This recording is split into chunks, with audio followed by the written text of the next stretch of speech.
listen to my mind until I don't know who I am. Mirror man.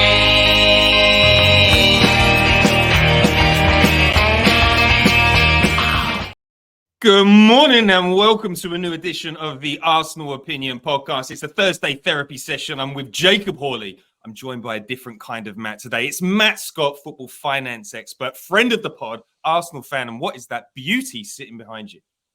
Yeah, that's a birthday present from my dad and my late mum. The signed photograph of the greatest Arsenal player of all time, in my view, Dennis Bergkamp, the great, the GOAT of Arsenal. What a player he was. So yeah, that holds pride of place. And it looks like Arsenal are going to do some sort of near replication of that kit. Have you seen the new kit that's doing the rounds? It looks a little bit like that one behind you. Yeah, it does. Well, that's good.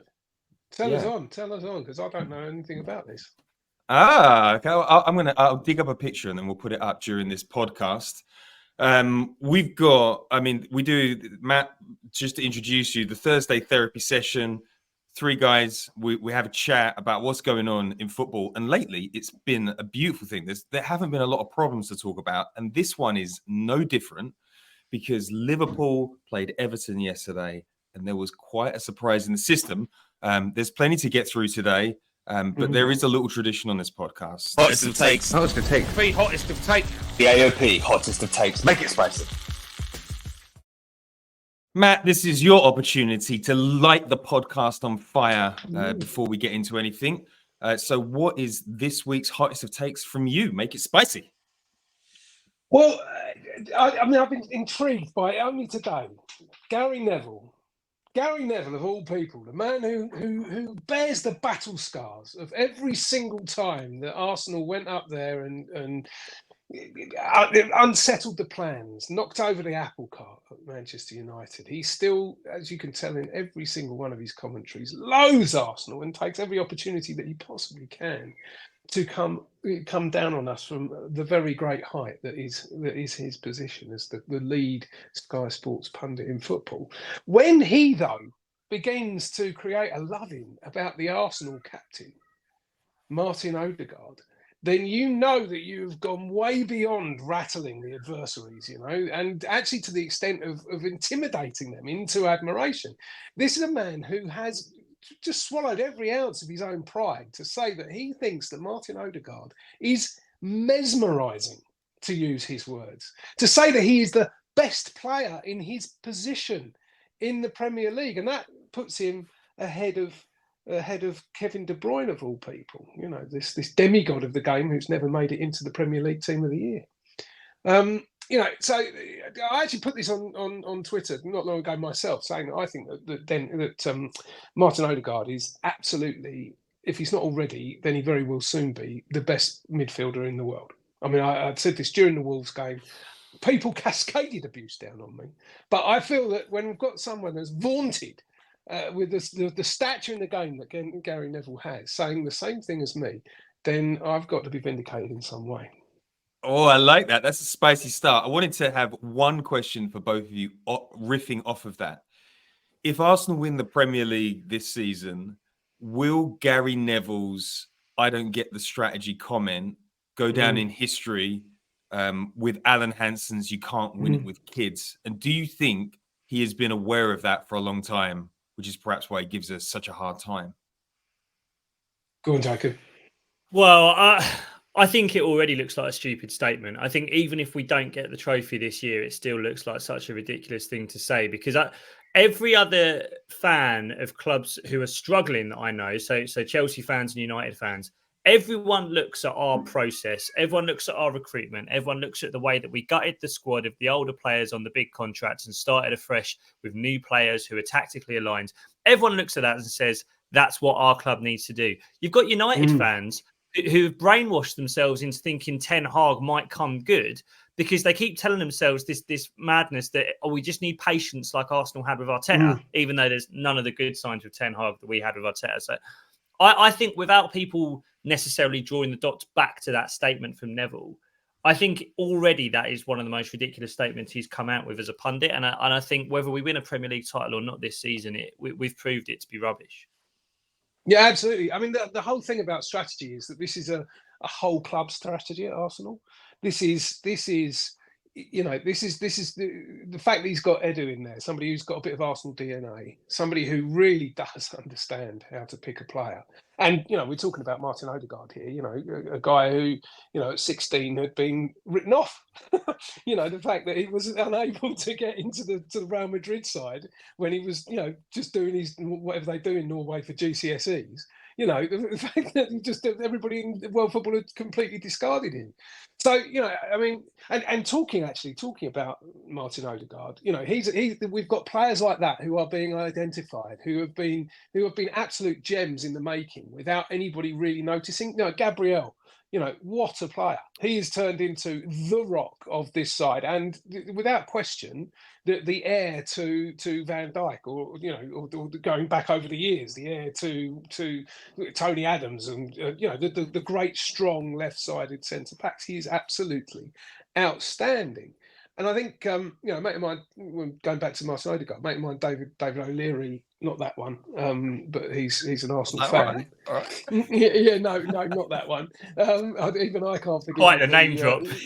Well, yeah, no, it's quite a name, but not that one. But yeah, so even I can't forgive him dancing on the pitch in 2003. But anyhow, but yeah, this David O'Leary, he put on Twitter, and I think he's absolutely right, that he said that for younger Gooners wanting to know what Dennis Bergkamp, over my shoulder there, was capable of, they should look to Martin Odegaard because he's showing all of those signs. And I think that's absolutely right. Oi, oi, oi, oi. Let's pay attention. He is a player who is, at 25 years old, going to turn into arguably the greatest midfielder that the Premier League has ever seen. And I think certainly a player who can comfortably be bracketed with the likes of Dennis Bergkamp in terms of the skills that he's got and what he brings to bear in pressure situations, and as the captain of that team as well. So this is a whole club strategy. It is one that will leave, if not this season, it will leave pie on the face of Gary Neville, because we've got a team here that is playing football that so many teams have wanted to do, exactly as you say, Jacob, but it's being done fluently, and it's been done through stages through Mikel Arteta. Super Mick, he's been absolutely fantastic for this club. One more question on Odegaard before I move on to Jacob's hottest of takes, because we don't have Odegaard as a topic today. He did get booted out by Madrid, and he supported Madrid. And when he moved to Madrid, his one stipulation was that he wanted to train with Cristiano Ronaldo. That rubbed Carlo the wrong way. I think Zidane was there at the same time, wasn't really interested in him either. Does Martin Odegaard have Real Madrid DNA, or do you think he's got it out of the system? You're talking... Like, I'm excited about the way that you're talking about Martin Odegaard. I mean, the fact that you can talk about him in the same breath as Dennis Bergkamp, and you're a person that watched Dennis Bergkamp in the flesh, tells you all you need to know about the talent. But I always get worried because I remember having young, talented players in the squad, and they always let you down. Is Martin Odegaard a target now for other clubs, or do you think his stature, that captain's armband, the club being built around him, the money that he's getting, do you think that we are now in a position in the Premier League where if Madrid come in, it's like, mate, that's a step down? Jacob? I think every now and then a player and a club find each other at the perfect time for both the club and the player, based on where the club are and where the player's career is. And I think that's exactly what's happened with Odegaard, especially in relation to the coach and the manager. I think Arteta's brought things out of Odegaard that I didn't know were there. I have to remember that first 6 months where he was on the loan, it wasn't all perfect. He wasn't this player. He wasn't the player we saw last season. You've got to remember, last season, Martin Odegaard matched Frank Lampard's non-penalty goal record as a midfielder in the Premier League. What he's doing is unbelievable. And I look at the way that he represents the club. I look at the way that he represents the players. I look at the connection between him and the fans, him and the management, the coaches. I look at the way he seems to be buddying Ethan Nwaneri and seems to have already been positioned as his kind of mentor in the first team. This to me looks like a guy who could retire at Arsenal. This to me looks like someone who I might take my kid to his to his final game one day, because I feel like his connection with this club is so deep and so sincere now. And I feel like there's almost a level of gratitude from Odegaard towards both the club, the manager, and the fans. And I can just see this guy being here forever. I really can. More so, I have to be honest, more so than a lot of the players in the squads. I look at William Saliba and I think there's going to be a future for you wherever you want to go. You know, the young French project that's being built at Real Madrid, that could come beckoning for Saliba one day.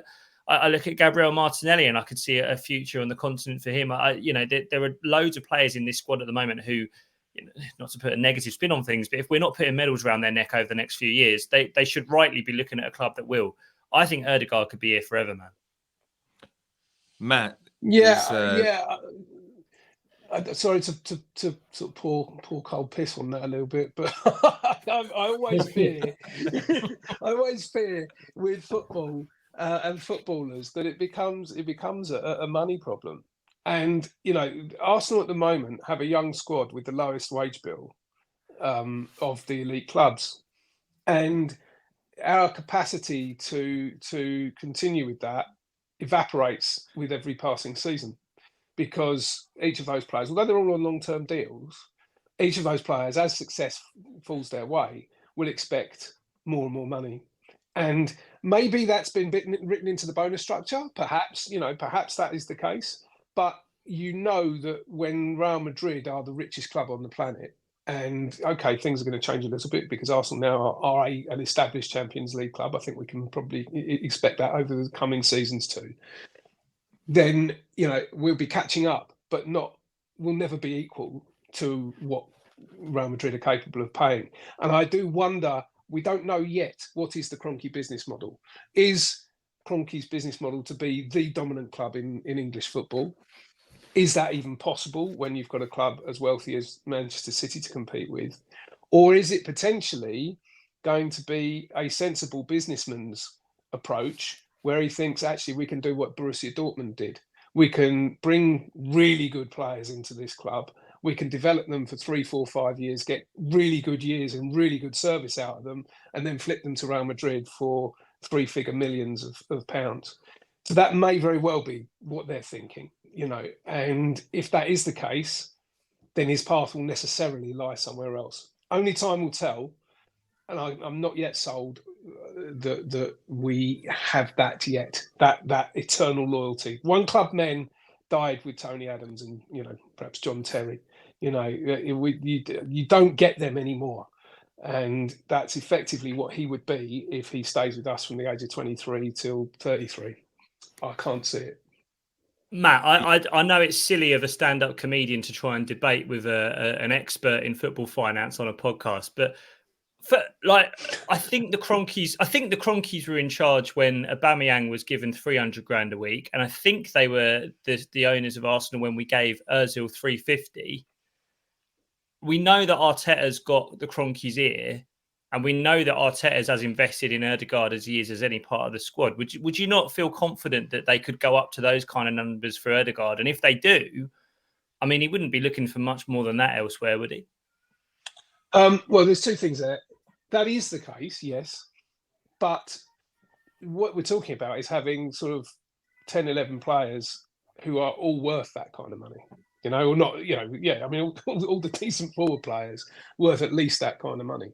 So if they're giving us the prime of their careers when they're 27, 28. So it's not just about an individual anymore, which it was with them. We had 2 or 3 players who we could, you have these tier structures. This is quite standard for Premier League and general wage bills. Is to the top players, to be your A players, and then you've got a tier structure below that. But when you've got players like Declan Rice and Kai Havertz, and Bukayo Saka, and then we're going to just run through them all, who are so capable of earning that kind of money wherever they go, it means that's what you're competing with. So suddenly the wage bill comes under strain. And I think a player of Martin Odegaard's quality, if Real Madrid wanted him, they would obviously have to be paying now in excess of £100 million. He's absolutely the equal of Jude Bellingham, but I don't think necessarily they would need him because he's in Jude Bellingham's position. Different player though they are. You then think, well, he's market value to himself. When he looks around, he says, well, if I was to move to PSG, I could be earning £500,000 a week. So therefore, to stay here, I'm going to want at least 450. That's a fair negotiating position. Whether or not he is that kind of character who would do that, he's probably the least in world football that I would expect that of. But it depends what his agents say. So I think there's a lot of variables. And that's why I leave it up in the air. I'm not convinced, is all I'm saying. I think that there is a doubt in my mind that might happen. I would be the happiest man amongst us if it does. Well, that was an exciting start to the podcast. We haven't even got to Jacob's hottest of takes. Jacob, where are you taking this week's hottest of takes? I can't look past Sunday. I cannot look past Sunday, and I think this might be the biggest North London derby I can remember. I've not felt this excitement, and I've not felt like it could have this bigger impact on both our seasons, by the way. Let's not forget, Spurs are chasing a Champions League place. It's looking likely it's only going to be fourth that's going to get Champions League now. Is that correct? Yeah, because of I think that's the what case. happened against all the German clubs. Yeah. Had we kept going. Yeah. Right. Yeah, exactly. Well, I mean, the one sweet thing about going out of the Champions League is it might have robbed Spurs of it next season. But I look at that game and what it could do for us, for them. I think if we beat them away from home, I think we look at our last games of the season with a huge amount of confidence. I think it's easily the toughest fixture we have left. And I think it would really, serve them as a shot across the bow to Manchester City to tell them that we're deadly serious and that if they want to win this title, they have to be inch perfect. They can't slip up once. And I think if we do win it, we could look back at the end of the season and say that was the fixture. And I think that there's a beautiful poetry with the similarity with the fixture 2 years ago when we were chasing top four and we slipped up there. And I remember Cedric giving away that penalty and I remember how poor we were that night. And I don't think we're going to be that bad. I think it's a really interesting tactical battle. I don't think Ange's going to change what he does. I think they're going to play the high line, and how we play against that is going to be fascinating to see. But I've not felt anticipation towards a game against Spurs like this in a really, really, really long time. Fantastic. All right, my hottest takes, and it will lead into a topic. Thomas Partey has got one last dance, and he's going to take us to the Premier League title. He's got a point to prove. I think he could be the most important player in the running. Seeing him come into that side after looking heavy, like coming in with a bad touch. I think he's looked messy in his cameo appearances. But the performance that he put on the other night was absolutely fantastic. And it's so upsetting that we don't have a 28-year-old or a 26-year-old Thomas Partey to play with Declan Rice, because we'd be looking at 5 years worth of success. I thought he was brilliant. I think he can be brilliant against Spurs. I think he can be a difference maker out there. And I'm in total agreement. I think this is the biggest North London derby of all time because it's so consequential for both clubs, really. Tottenham in that big, expensive bowl. Ange constantly saying that he wants to change the culture of Spurs. I don't think Spurs can afford to exit that game without a win because Villa look like they're on an absolute tear. So it's a top four and a Premier League title game wrapped up in a cup final. I think it's going to be massive. All right. Yeah, great. And just on Partey, you are so right, because he is a player who brings so much control, doesn't he? I mean, I don't want to be dissing Jorginho in any way. I think he is absolutely the equal of Thomas Partey in all things, apart from in terms of his pace and his ability to win the ball. And those two things are absolutely key when you're playing against a team that wants to play you on the break. You've got to have somebody who's able to keep up with players and get that foot in and just break things up. Whether or not it's it might be a cynical foul, and we've seen him do that already in his return. Picking up a booking for just bringing a player down to protect that clean sheet. Absolutely outstanding. Loving Thomas Partey's performance. Matt, it's funny you say about control with Partey, because I actually find it's the risks that he takes in the middle of the pitch that just changes the way we play so much. I don't know if there's a player in our squad who changes our football as much as he does. When he's on the pitch, we play Wenger ball. Like when he's on the pitch, we start playing beautiful football. One touch passes through the lines, dummies to take players out of the game. You know, just letting the ball run across his body, and then the whole angle of the pitch just changes, and everyone's off balance, and he can just find that pass, whizzing that ball into Saka's feet. I completely agree with you, Pete, that if we had a 26-year-old Thomas Partey, my God, what a team would be. And if we'd had this one all season. Well, yeah, I mean, that's it. This party all season long. Where would we be? Where would we be? I honestly, the amount of times this season, I feel like we spent the first half of the season going, oh, we're not playing our football. We're not playing attacking football. Why do we look different? And then, we came back after Christmas and started just beating people up. And we started looking a little bit tired again over the last couple of weeks. And then he comes in and you go, oh, this is it. This is the level. And look how much better Odegaard looks with Partey on the pitch. I thought that was Odegaard's best performance of the season against Chelsea. Look how much easier Saka finds the game when he gets the ball quickly. Look how many times we could get Havertz behind because we're just so vertical. Honestly, man, I love the way Thomas Partey plays that sixth position. I don't know if I've seen anyone do it like that before. And I love it so much. And I'm going to be heartbroken because no one else does it. And we won't find one. You will not find a 6'2" guy with legs who can make tackles like that, who can dummy, who can shimmy, who can drop a shoulder, who can do it. It's like Thiago Alcantara on stilts, the way he plays football. It's mental. And we won't find one. That's the sad truth. There isn't another one. He's a unicorn. Well, apart from Rodri at Manchester City. Yes, I mean, but the thing is, where I agree with you wholeheartedly, and I think you actually do agree with me, is the control I'm talking about is the way it transforms the team. The fact that we are camped 25 yards away from the opposition without fear of get them coming out behind us. He is so comfortable defending 30 yards from the opposition goal as the deep lying pivot. It's sensational. Yeah. And that's the control that he brings is strategically to the team. It completely changes everything. But sorry, you were going to move on, but I just couldn't. You wanted to move on, Pete. Hey, this is all good. We just love him so much. I love this. We're 22 minutes in and we haven't even got to the first topic. Fantastic. Let's get into the first topic though, and I want to frame this one. This is about Liverpool last night getting beaten by Everton. Jurgen Klopp in his last Merseyside derby gets downed by Everton. The luck did not go their way. The luck of the early season was not there. My question to you, Jacob, on this one. This is a turning point in Liverpool's season. Is this a turning point in Liverpool's short to medium term future? Because I feel like there have been a lot of late goals. There have been a lot of marginal calls that have gone Liverpool's way. They've had a lot of luck from a defensive perspective. Their biggest problem now is that their top tier players in forward positions aren't delivering on XG. They're getting away with it at the back. It looks like they're going after Arne Slot, who, to say the least, is not quite what you would expect as a replacement for Jurgen Klopp. Is this the beginning of the end for Liverpool? Are Liverpool about to enter their own mini banter era?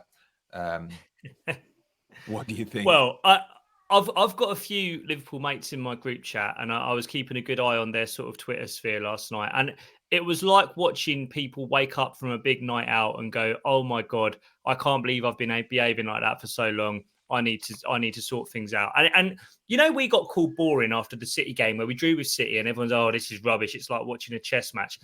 What happened last night? That is chickens coming home to roost for Liverpool. You cannot keep playing like that. You cannot keep getting by, winging it on vibes. You can't keep leaving your defence as isolated as they've been leaving Van Dijk. And I had Liverpool mates in my group chat last night questioning Van Dijk, saying he's not all that. It's like, mate, he has been a superhero all season. He's been defending on his own with kids stood next to him the whole season because their tactics are so... Like childish almost. They leave their defence and their keepers so isolated. The XG conceded they've had all season, they should have conceded so many more goals than they have. It's due to having good goalkeepers and a good bit of fortune. And mate, watching Liverpool last night and the way I was speaking to my Liverpool friends, I felt like, that scene in Peep Show where Mark Corrigan comes in at the afters and opens the curtains and goes, "End of the party." Fun's over. You can't live like this. I'm sorry. You can't continue like this. Do up your tie, wash your hair, go to work, and start behaving like adults. That's how I feel with Liverpool now. It's like this has been coming for a long time. The fairy tale had to end. I'm sorry. 10 years ago, you could maybe win the Premier League on good vibes and a bit of good fortune. Wake up. It's Manchester City's era now. And if you want to beat them, you have to be inch perfect. And they haven't been for weeks. And the luck's run out. And I can see a lot of Liverpool fans around saying, this has been coming and we do need a bit of a change and we do need a bit more structure and we do need to be a bit more sensible and we need to buy a 6. That's the unbelievable thing. We've spent all season, Arsenal and City fans going, Rodri's better, Rice is better, Rodri's better, Rice midfield. Mate, they've got Enzo. I've had their fans telling me that Enzo's... I'm sorry, all respect to him. He came from Germany over the age of 13. He was never supposed to be on a level with Rodri and Rice. They need a midfield. I've seen Alex McAllister playing 6 this season. You can't play like that. And party's over. Wash your hair, go to work and get a midfield structure because you can't continue like this. Matt, you are a man that is very into data. You've shown me some things on a computer before, and I'm like, I don't know how you got to that, but it's pretty incredible. Some of my friends have been saying the XG nerds have been shown up. Data is dead this year because teams like Liverpool have been overperforming. Defensively, there is only one team that has overperformed their expected goals against to a higher level. That's Manchester United plus 14, Liverpool plus 8. Chickens have come home to roost.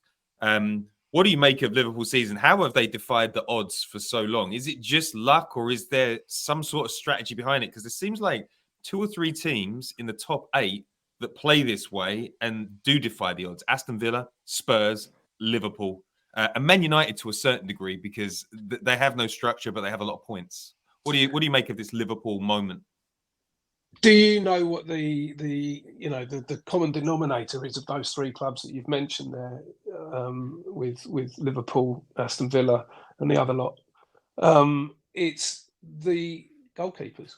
You're talking about the 3 best goalkeepers in the league. There's nothing wrong with XG. XG is absolutely a fabulous predictor. It is why Arsenal are now top of the league. We were underperforming it, and now we're on a level. Actually, we've begun to overperform. And our XG conceded, ditto. So this is eventually the cream rises. And I think that the same thing happens. The crap stinks, and it sinks. Sorry,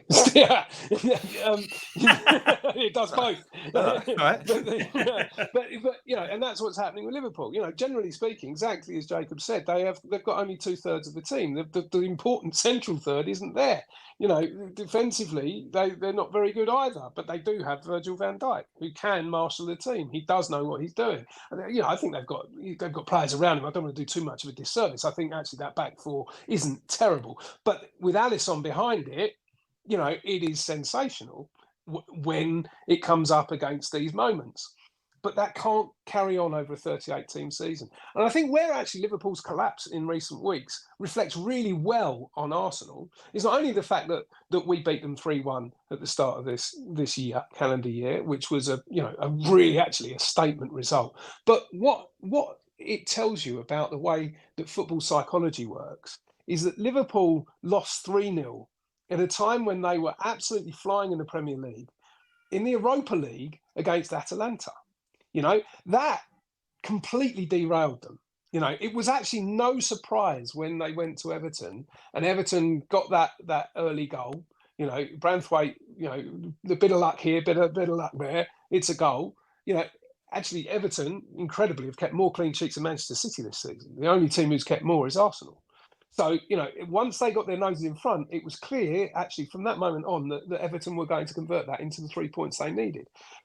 But it shows that also this is a broken Liverpool team psychologically. And the fact that Arsenal have lost that enormous fixture, quarter-final of the Champions League, across 2 legs, we were completely outplayed by Bayern Munich. I'm not going to make any bones about that. I thought we were second best across 180 minutes. And yet, what happens is we pick ourselves up, we dust ourselves up, having lost as well at the weekend following against Aston Villa, but then put in 2 incredible performances, beating Wolves away, beating Chelsea out of sight.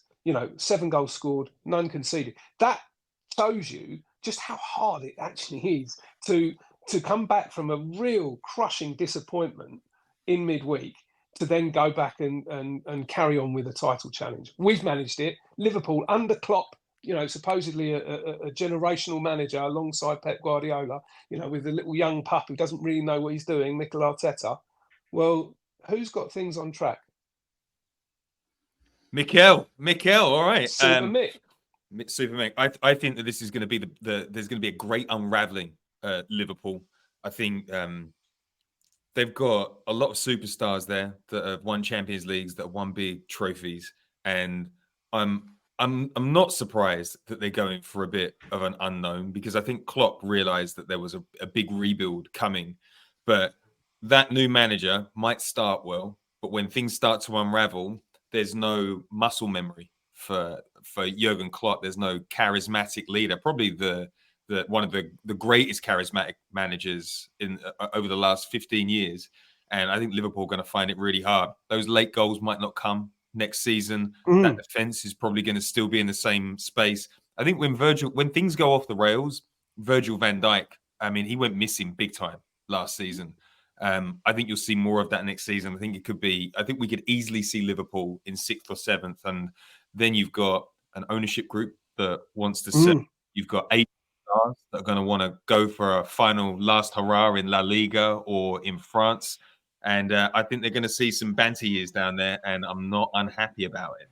Just as a final addendum to that, this returns to what you were saying before about all these teams wanting to go the Arsenal way, change the manager and all the rest of it. That's actually what Arne Slot represents, is a manager in cut of the Mikel Arteta cloth. But it's going to be as very much as difficult for him to transform Liverpool with the way that they've been playing, this all-out kamikaze attacking and just basically, pulling it off because of the quality of the players right up the top. That is not going to lend itself to Mikel Arteta football at all. It is a complete reboot, an absolute rewriting of the entire software code. And doing that is not going to be easy at all. I don't envy Arne Slot if he takes that job. And everybody likes to say, fans in particular, they're like, we should do things the Arsenal way. Arsenal have got it right. Mikel Arteta was hated for the first 2 years. Like, large chunks of Arsenal fans don't like who he is, don't like what he represents. He's a rookie. He's never going to make it. Arsenal were under, everybody forgets how much pressure Arsenal were put under to fire him. Mesut Ozil nearly took him down. People couldn't see where the project was going till 2.5 years into it, really. Now we're all here. Everyone's like, look at us. Look at us. It's like, it was hell. It was absolute hell getting here, because football fans, they like the idea of a project until they're in a project and it's horrible. Yes. Look at Chelsea fans. Chelsea said Graham Potter was our Mikel Arteta, and they couldn't handle 5 months of criticism. They didn't let him do the job. Pochettino looks very miserable on the side. They're probably not going to let him finish the project either. It's like, everybody likes the idea until fans get angry, and then it's like, we've got to change this. We've got to find some way. But I don't think outside of I don't think you can get to the top in the Premier League now without good strategy, rigorous discipline, and a long-term mindset. Because the richest club that's ever existed has those 3 principles at core, and Arsenal have done it, and it's taken a while to get there. Who's going to come in? You can't throw 100 million at a squad now and compete with Arsenal and Manchester City. That's my view. Yeah, and this is Mikel Arteta with his Arsenal DNA. Arsenal fans getting a former Arsenal captain. How long is it going to be before Liverpool fans, when things aren't going his way, while he's trying all the bugs come out when he's rewriting that software code, are going to be saying, well, this guy's no different to Eric Ten Hag. It's easy to do it in Eredivisie, but bring it over here, it's a different gravy. Get rid. It'll happen. Only one manager could have stepped in there, Xabi Alonso, and even Xabi Alonso was like, I'm not. I'll come in. I'll be your Unai Emery. I'm not going to be your Unai Emery. I'll come in after. I do feel for Slot because I do think that being both bald and Dutch is going to get him those Ten Hag comparisons. Like genuinely, I'm so sure that that's going to happen for those two factors. I think he'd be so much better off. David Squires is already drawing it. Yeah. I was like, who Arne Slot Google saw a picture? I was like, this is over. This is over before it started. Turtleneck. Yeah. There it is. You don't With- stop, just pull the turtlenecks back. Keep them back in Holland. Don't pack them when you go to England. Just leave them there. You can't do it. I know that this is very, very subjective. It's a bullshitty thing to say. I shouldn't be saying it at all. But Amorim at Sporting, very handsome, beautiful, good-looking man, like Mourinho-esque, and Liverpool passed on him. You know, he plays great football. Like he's worked wonders at Sporting. I don't know whether it seems like the story is that Amorim rejected Liverpool. And I just want, like, if you are a top manager in European football right now, you have to be looking at people that have replaced legends. Like David Moyes cratered. I mean, he probably wasn't the right choice in the first place, but that was a decent manager. Wasn't a terrible hire. And he couldn't fill the boots. Unai Emery, Matt, I know you were a big fan of him. Huge fan, yeah. He's done a spectacular job at Aston Villa. He was eaten alive because and part of it is you're not Arsene Wenger. Yeah, you're not Arsene Wenger, which affected Mikel as well. Even though he'd been Arsene Wenger's captain, the fact that he wasn't 6'5" and had difficulty doing up a duffel coat, that was enough for half of the Arsenal fans to write him off. Fans of all stripes sometimes are a little bit lunatic. I hope he's got a good release clause from that contract because I suspect that they're gonna be exiting him within 18 months. All right, let's move on to. I think we can just let's talk about fullbacks. Arsenal have a lot of choice going into this weekend. Yuri and Timber put on a little masterclass in a very slow game against Blackburn under-21s. But I feel like there's a collection of players that score those top corner goals. I'm thinking Jack Wilshere scored one when he was young and it went around the internet and we all got excited about it. Wineri did it. Bukayo Saka did it. Timber rips one into the top corner. He had the dazzling feet of Jesus. He had his fellow Dutchman Dennis Bergkamp's eye for goal. Everybody's a bit excited about him. He will be there or thereabouts fit. Tomiyasu came off in a game after what looked like an ankle-breaking challenge coming in for him. Question to you, Matt.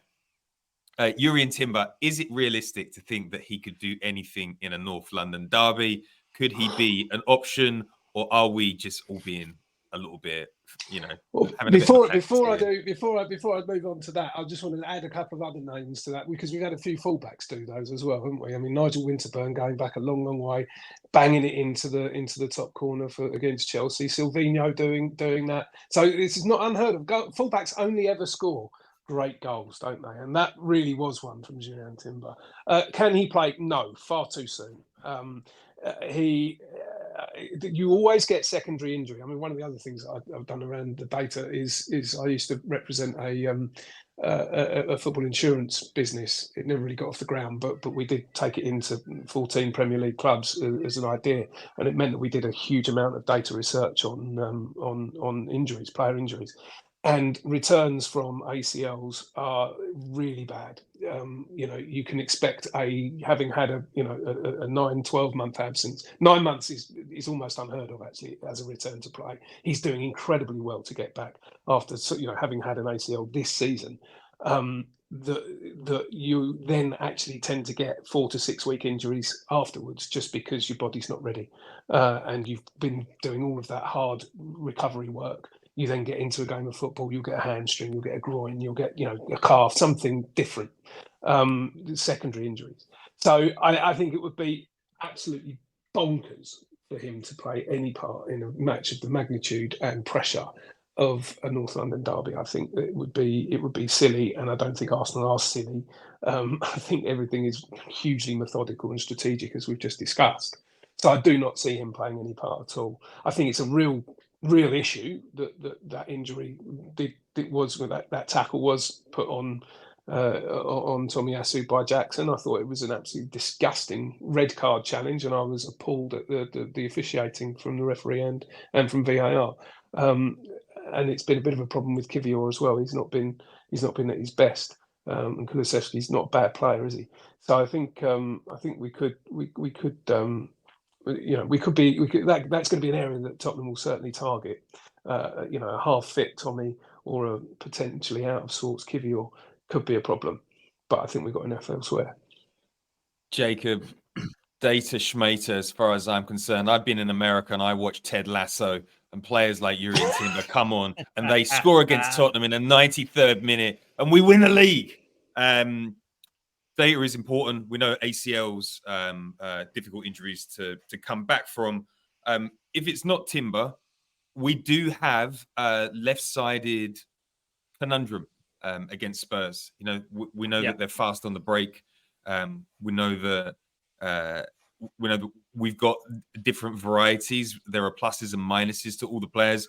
What do you think Mikel Arteta is going to be thinking heading into this game against a team that is electric on the counter-attack? It's a fascinating one because I think one thing you have to say first of all is we've got the best defense in Europe, I believe, statistically, and we've done an awful lot of the season probably with both our third and fourth choice left backs playing an awful lot of football. I think Timber. I don't think there's any way Timber wouldn't have started games for us, and we were doing some funny stuff at the start of the season. You might remember Gabriel wasn't in the team. I always thought that was transfer market related. There was links to a Saudi move. I think Timber would have started an awful lot of games for us. He's an absolutely incredible footballer. Watching some of the clips before he came, every area of the pitch, and really interestingly with Timber, one of the areas of the pitch he seems to play a lot of is the same part of the pitch that Thomas Partey plays in. That kind of right half space, slightly deeper.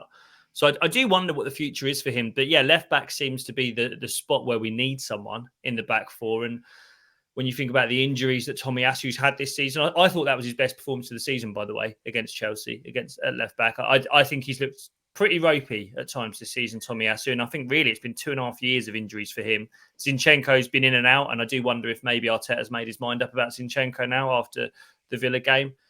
Kivior, I've got to be careful with Kivior because, every now and then you get a player that just gets under your skin a bit and you can't love. And I've got to be honest, I've had it a bit with Eddie Nketiah in the past. I've just not been able to say too much. Something doesn't work with Kivior for me. And you have to give him all the credit of saying he's a centre-back playing at left-back, new to the Premier League, young guy. Brennan Johnson's been playing right wing for Tottenham and he is lightning quick. Oh, yeah, and true. I don't want to see that. I don't want to see that running behind Zinchenko. No. And I don't think I want to see it running at Kivior because very similar to Ben White, actually. When Ben White first started playing at fullback, he looked great in all parts of the pitch, apart from when a winger got him on the touchline. When a winger got Ben White on the touchline, we saw Zaha do it. We saw Mitoma do it. He looked super uncomfortable. And one thing Ben White has got is very quick feet, and I think he's worked that out now. I don't think Kivior's got that just yet, and I do not want to see Brennan Johnson running at Kivior there. So I'm praying it's Tomiyasu. I really hope Tomiyasu's got the fitness to do this game because his fitness has been atrocious. And I think the fact that we gave him the deal that we gave him, the new deal that Tomiyasu got this season, it was kind of a 1+1, wasn't it? It was a really strange contract for what is a 26-year-old player who should be in his prime and who has got so much love around him. The manager speaks so highly of him, and at his best, Tomiyasu, I think, is our best one-on-one defender. But we're going to need him on Sunday. I think we really will, because I don't think Zinchenko is ready for that. And I certainly don't think Kivior was ready for it. I think what we probably will see on Sunday is players sharing that position. Because between the three that we've got, and as I say, I don't think any of them would be our first choice, none of them can do more than 70 minutes. I think every game Kivior started at left-back, he's come off. Zinchenko's never been able to do more than 70 minutes for us, and Tomiyasu certainly can't. So likelihood is we're going to see two players playing that position on Sunday. But yeah, there was an interesting article in The Athletic a couple of weeks ago where they interviewed managers about playing Arsenal. And obviously, they're all hugely complimentary. They're talking about how relentless the pressing and the counter-pressing is, how good we are at creating chances. But they all said the same thing, that if there's one part of the pitch where you can beat us, it's there. It's the left-hand side of our defence. So no doubt Ange would have looked at that, and no doubt they're going to target us. Yeah, the one way to prevent that, of course, is to turn defence into attack. So you try and Yes. make sure that Martinelli absolutely, because we can assume that it probably will be him getting the nod ahead of Trossard, even though Trossard has been the form player. But Do you think just so? Do you because of think that, it will be? well, because of the pace, that electric pace, given that Spurs do play so far up the pitch, the way to prevent them playing so far up the pitch is just having an out ball that is just a ping over the top, and then having a player like that who is he's had a few misses lately, but who is really good one-on-one with the keeper, and capable of punishing teams who play high. So that's the only alternative. I mean, look, I have no complaints if Trossard does get the nod. Absolutely none at all. But I think that it's absolutely imperative that we make sure that Brennan Johnson's first thought is over his shoulder rather than going forward, because we've got to try and make sure that he's doubling up to defend, because that is the way that you can protect that flank, is to make sure a lot of pressure goes down that way. All right, let's talk about the Tottenham game. There's a god or a deity that sits above Tottenham when it comes to the fixture list. Spurs were gifted a 15-day break in April. I don't know how that happens, but we play 6 games. We played 6 in games. the Premier League. Yeah. Aston Villa, I think, had played 5 or 6, and they're in the fight for top 4 as well. They seem to. Arsenal have come out of this largely unscathed by the Villa result. But when I saw this list, all I was thinking was 15 days was a Dubai break, and after that Dubai break, Arsenal came back and went on an absolute tear in the Premier League. But now we're in this absolutely spicy streak for the ages. I'm wondering, Jacob, whether is a hot streak better than a 15-day break? Which manager is going to feel in better shape? Because Big Ange exited the Premier League with a 4-0 away day loss to Newcastle. They were absolutely spanked. Who's feeling in better shape? Well, I think we have to be careful of how hot our streak actually is. I'm not sure we're roasting hot just yet. It wasn't. What was it? 9 days ago that we lost to Villa. It wasn't long. And goldfish memory over here, mate. Do you know the thing for me with this and thinking about the freshness and how long? I think it's all to do with how we start the game. I think fast start Arsenal is exactly what's needed, because I think the longer this game goes on, if it's still 0-0 or if it's 1-1, I think later on in the game, their fresh legs will start to tell, and I think their home crowd will start to tell. I think what really helped us against Chelsea was getting that first goal and then coming out after half time and chinning them really, really quickly. And that would be what I'd be telling the players with this game. This will be hard on your legs if you leave it long. You don't want to go into the later rounds, to use a boxing analogy. You want to chin them fast, make them run, let us rest a little bit. Let us go into a rest defence and hit them on the counter. The faster you hit them, the more time you've got to rest. If you let this be a contest for 60, 70 minutes and let it be tight and let their fans get up, this becomes a running race and they'll counter press everything that we do. You make it easy on yourselves if you score early. And I think that's exactly what we did against Chelsea. And I think that's exactly what we need to do. And I don't want to make a habit of disagreeing with Matt on this podcast, because I'm sure he knows more about football than I do. But I would lean towards Trossard. I'd lean towards Trossard just for the reason that, and to use Liverpool as a comparison, I think part of the issue Liverpool have had this season is they've got a lot of players in that forward line who are fairly similar in the sense that they do a lot of running, they create a lot of chances with their positioning, but they haven't got a good balance of finishers. There's a lot of volume finishers. There's a lot of forwards in Liverpool's line who take a lot of shots, but they're not the best strikers in the world. I look at our forward line, and the one thing we miss is someone who's clinical. I think Trossard is the best finisher in the club. Genuinely. I think it's between him and Odegaard. Derby games like this, we're not going to get 25 shots on their goal. I know they've got problems defensively, but we're just not. And I think you need someone who's going to score when it falls to their feet. Now, ironically, that's exactly what Trossard didn't do against Aston Villa. And I guarantee you, if he had done, we'd have won that game 3-0. We need to take chances really early on in this game. We can't, love Kai as I do. He missed 3 before he scored his first against Chelsea.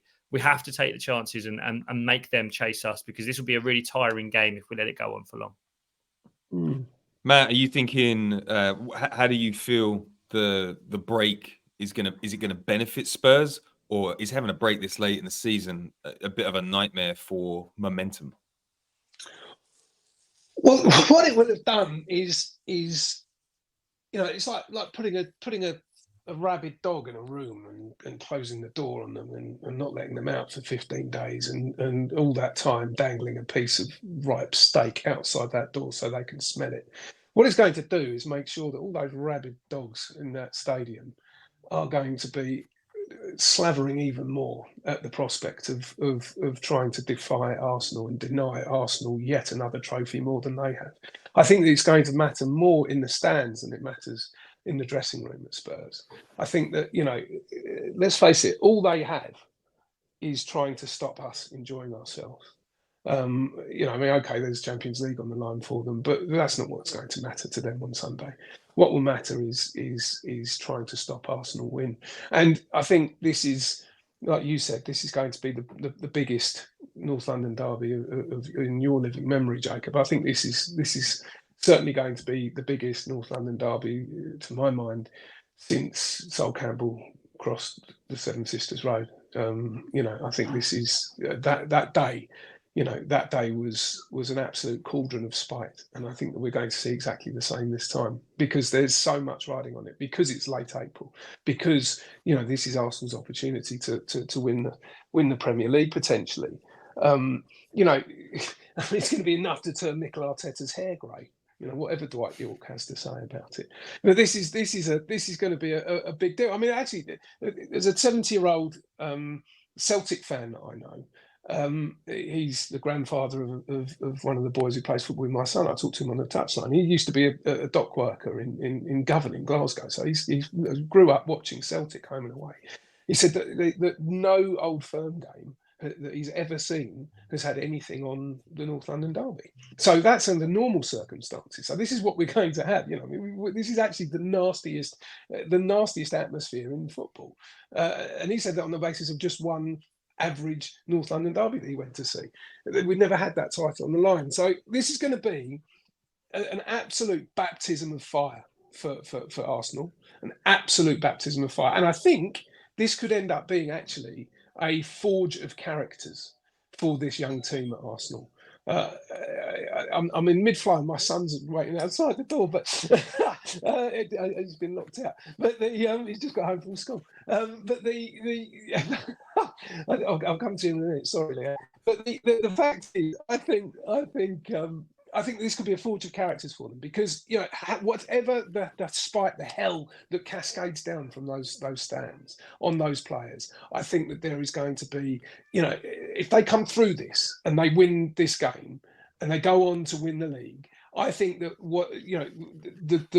the efforts that those Spurs fans go to try and upset Arsenal in the long run, it's going to end up absolutely transforming the careers of those players altogether. They'll never have another Bayern Munich experience. They will go through it mentally stronger, forged, tempered like steel in a blacksmith foundry. I think that this is going to be a massive game, not just for this type of race, but forever for those players' careers. And on that note, I'm going to go and let me boy in. Whoa, I'm getting excited. He's made me nervous. He's made me nervous. Oh dear. Jacob, so while Matt's letting his son in the house, Spurs have had a great season by any standards. Like every week, you're like, oh wow, Spurs won a game. Big Ange has come in. He's replaced a manager known for winnativity that didn't do a lot of that at Spurs in Conte. He's brought a lighter touch to Spurs. He's, from everything that I hear from people that work in the game, he has instilled a much better culture at the club. Like he's doing good work, and the results speak for themselves. But scratch beneath the surface, and this is another team living off absolute vibes. If XG were to have its wicked way with Spurs, they'd be 9th in the Premier League, just above Chelsea. This is a team that's getting away with it. Do we actually want them to get into the Champions League this year? Because we forget how much benefit you get. Sorry, just stop there. No. You don't want it? No, God, no. I don't want them having another 30 million, 40 million, 50 million quid. No way. Don't you want them No getting way. don't Sorry, you want? I didn't mean to interrupt, but I just couldn't. I couldn't live with that comment. Listen. I don't have a long memory for games. I forgot about the Aston Villa game, but I have I'm having a long look into the future, and I'm just thinking about all the luck they've had this season to get to the position that they're in. There are key fundamentals that they just don't have in the squad. They lack control. Big Ange is a high-risk manager, and everything's gone his way this season. If they get into the Champions League next season, and Ange has been talking about this quite a lot, I think they'll have a Newcastle experience and could finish 8th or 9th next year because they're not going to be able to afford to do a proper rebuild. And Ange has actually said, is there any point in getting in the Champions League if you're going to come straight back out the back end? So I'm just thinking about long-term pain. But more to the point, Jacob, tell me, like, how are so many teams getting away with it? I mean, I know Matt mentioned earlier that it's the goalkeepers, but it's also the attack with Spurs. They've scored 65 goals so far this season. They've conceded almost double what Arsenal have, which is unbelievable considering how high they are in the table. Well, they rely on individuals, don't they? I think Son is still one of the best finishers in the Premier League, and he's going to finish in the top 5 in the goal scoring charts. And that's one thing that they still have, that they're still clinging to. It's one thing we don't have, by the way. I think actually when you look at some of these teams and talk about these teams, it's interesting that we're the complete polar opposite, in my opinion. We don't rely on a goal scorer. There's no one saving us every week. It's the system that's winning. It's a credit to Arteta that we are where we are. There's no superstar striker saving our blushes each week by scoring goals we don't deserve. It's purely down to the coach and the tactics and the team's effort rather than that of the individuals. I think you can also look at Vicario. I think he's a great goalkeeper. Van der Ven, fantastic centre-back. I know he had a bad week against Newcastle, but he's still great. They're going to miss a couple of players. I think Porro is out. I think I'm correct in saying that Pedro Porro is going to be out. I'm not sure whether Odegaard is going to be fit. I think actually he's out for the season, isn't he, Destiny Odegaard?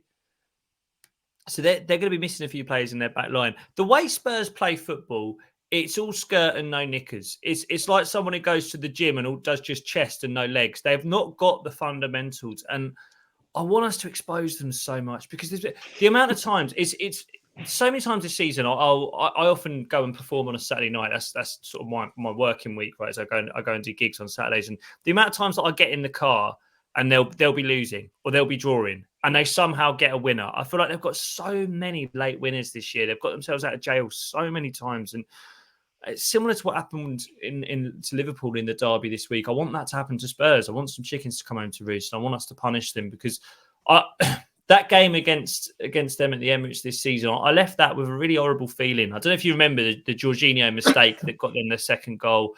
That there was a goal that Gabriel Jesus, I have no idea how he didn't score it. I mean, he created the chance with the turnover by tackling one of their defenders, but he really should have scored. And that one haunts me. That's 2 points that we really should have, that we shouldn't have dropped. And I really want us to make it count this Sunday.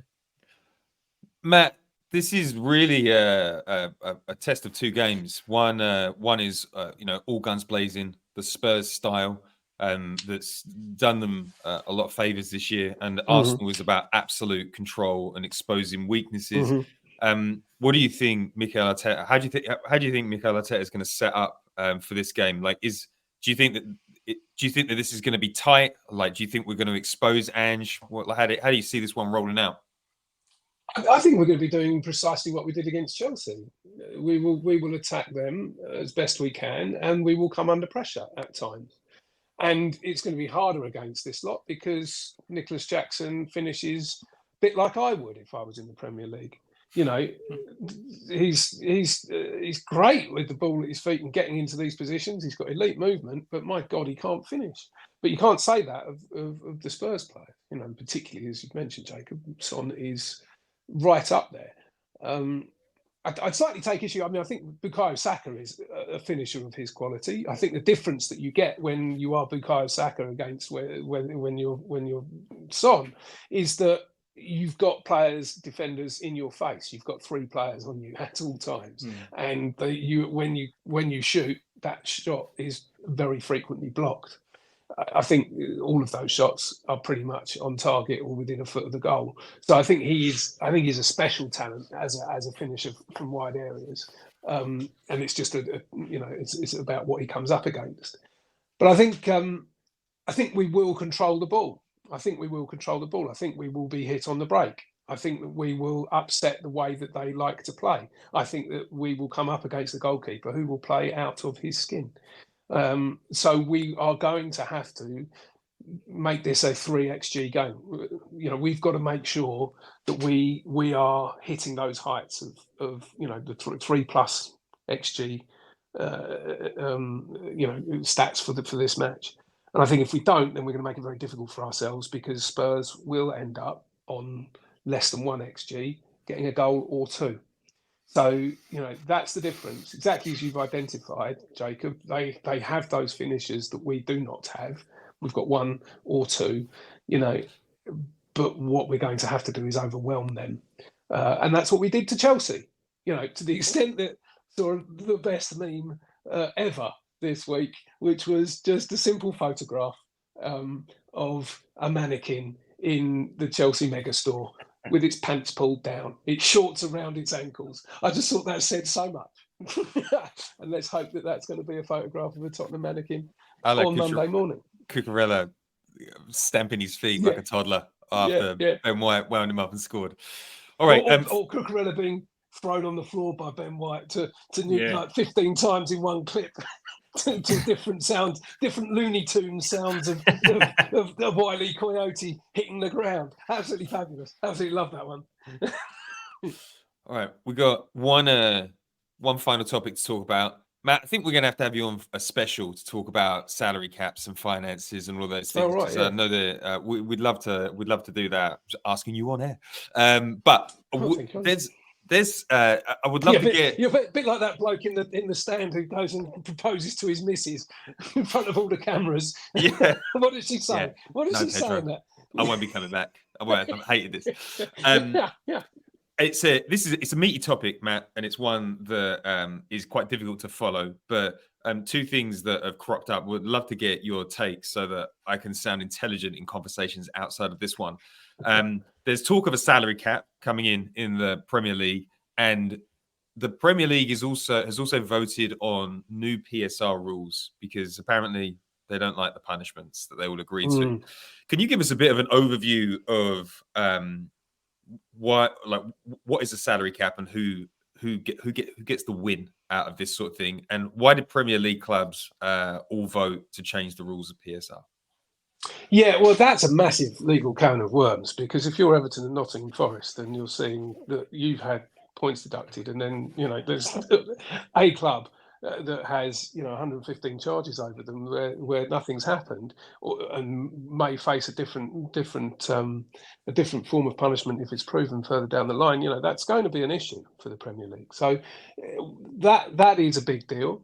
The reason why they have changed that, though, is that there is a real concern about the sort of arbitrary nature of those points deductions. That when there are such draconian measures brought against individual clubs, that it rather takes the sporting merit away. That you could end up, when you look at it, by rights, what would you end up turning, a 115 charges into? Could that end up being 60, 70 points deduction versus the 4 for the tiny little thing that Everton did, or that Nottingham Forest did? So this is why there's been some concerns of that, and I've spoken to some very senior people within English football about this matter, and I know they had grave concerns about that fact. The titles and destinies of football clubs are decided not on the football pitch, but through the courts. So that's been a problem for them. So I think that's why I think a lot of clubs had sympathy with that consideration. You've got to get 14 clubs, and when you've got a lot of them who are potentially pushing the boundaries of what's right under the PSR, a lot of them are thinking, well, we're only up to 10 points from relegation ourselves. So it's in the interest of that rump of clubs to push back against the Liverpools, the Arsenals, the Spurses, who want to keep some financial sanity into the competition. when you're talking about a salary cap, well, this whole thing is, this new scrutiny on football governance is obviously being driven by the way it is in the Parliament. Politicians have started pushing against this through the football governance bill. And so there has been a recognition within English football that it does need to improve its own governance if it's going to have any effort and any capacity to push back and shape that football governance bill in a positive way for themselves. So, the laissez-faire, soft touch, light touch regulation has not really worked in the eyes of the fan. I think, if you look at the number of representations that were made by fans and fans groups to the government in its consultation period for the football governance bill, I think that speaks volumes. So there, and particularly for the fans outside of the Premier League, EFL clubs and conference clubs feel that way. So I think all of those things have sort of been in the admixture that created this situation. But I'm concerned about a hard salary cap. I really am, because I think that we live in a league, in a world where there is very little transparency in terms of money. Even while on the one hand we have an offshore system that is in very large part driven by British overseas territories, where tax havens mean that you can have secrecy payments made without any tax authority ever finding out about those. Compounding that, there's cryptocurrency. So if there are these hard salary caps, and you have some law-abiding clubs who are prepared to stick to the rules, and I've mentioned 3 of them who are all absolutely sticklers for them: Spurs, Arsenal, and Liverpool. And you might have others who want to subvert those rules. It's very easy to put money into players' pockets and bring them into your football club while avoiding a salary cap. And I think that's got to be the concern. If a regulation is too draconian, too restrictive, then it ends up causing people to go, if they made speed limits in the UK on the motorways 50 mile an hour, I sure as shit will be driving at 70 still, and it will criminalise me. So if you make things too restrictive, then it forces people to break those rules. So that's going to be my concern going forward, is that a salary cap will encourage teams to break the rules. And I think that you will definitely see that. And whether that will ever be known about is at best moot. I don't think you will ever know when that's happening. Kylian Mbappe getting loaded up with Dogecoin this summer. How about it? Yeah. He's a massive fan of Ethereum, I hear. Yeah. No, awesome. It can happen. That was really interesting. I would love to talk offline about getting you on to do a segment about that. That would be great at some point. We are at the end of the podcast. That was fascinating. It's always difficult being on with 2 people that talk about the game at a tactical level that I can't quite handle, but it was very interesting listening to both of you. Jacob, where can people find you on the internet? You can find me on Instagram, Jacob Hawley, JACOB HAWLEY, doing some football related stuff on there, and there'll certainly be more of that to come over the next couple of weeks. Matt, where can people find you on the internet? This is a complicated one, but I'm on Twitter, X, whatever it is, at Matt Scott, but the S is the figure 5 instead. So if you can get your head around that, then come and find me there. Links in the bio, people. You'll be able to follow there. And that takes us to the end of our podcast. Thank you guys for joining. That was a super interesting hour and 8 minutes.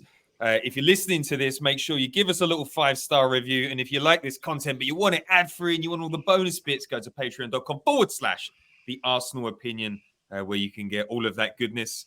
And on that note, let's start buckling up. It's the biggest weekend of the season. We could be going to the bowl to make history. Let that sink in. All right. On that note, I'll say ciao for now. Ciao for now.